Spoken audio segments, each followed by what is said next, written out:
Хараацай Хидин 2. Эрт урд цагт жигүүртний хаан Хангард газар дээр ямар амьтны мах хамгийн сайхан амьтдайг мэдэх гэж Хараацай Хидин 2-ыг дуудан ирүүлээд хэлв. Та хоёр энэ дэлхийг эргэн тойрон нисээд ямар амьтны мах илүү сайхан амьтдайг мэдж иргэжээ. Хараацай Хидин 2 зарлиг ёсоор нисэн боджээ.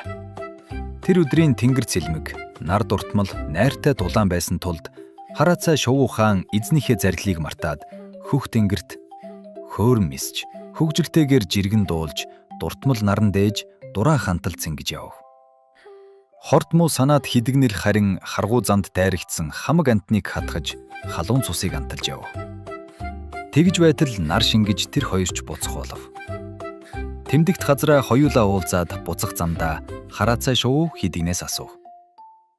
Ямар амьтны мах хамгаас амттай гэж мэдэгчи гэсэнд Хидин. Хүний мах л хамгийн амттай юм гэж мэдлээ. Хүндэт хаан маань одоо хүний махаар л хооллох болно гэв.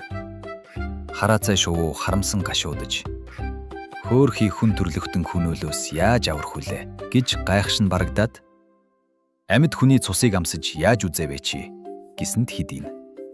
Тэр юу хүн байх вэ? Хатгуураараа хатгаад хилээрээ амтарч үзлээ гэсэнд Хараацай. Тэр сүрхийн амтардаг хийг чинь аль вэ гэсэнд Хидин. Энэ гэж амаа ангаан хилээ үзүүлсэнд Хараацай хилийг нь суух татчихжээ. Тэр цагаас хойш хидэг нь урдын адил донгодож чадхаа байгаад зүгээр дүнгэндэг болчихсон гин.